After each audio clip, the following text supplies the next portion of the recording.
ಎಂದು ಕರೆಯೋರು ಇಲ್ಲ,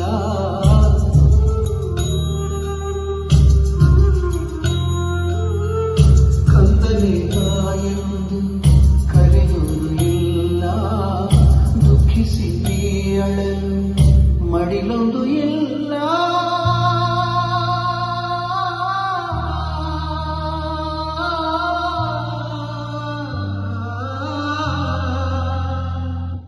ಎಲ್ಲರಿಗೂ ನಮಸ್ಕಾರ.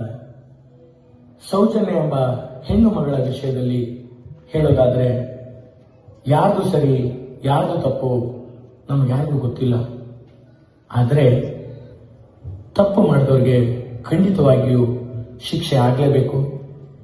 ಹಾಗೆ ಸೌಜನ್ಯ ಎಂಬ ಹೆಣ್ಣು ಮಗಳ ಸಾವಿಗೆ ನ್ಯಾಯ ಸಿಗಬೇಕು ಅನ್ನೋದಷ್ಟೇ ಮನಸ್ಸು ತಂಡದ ಆಶಯ.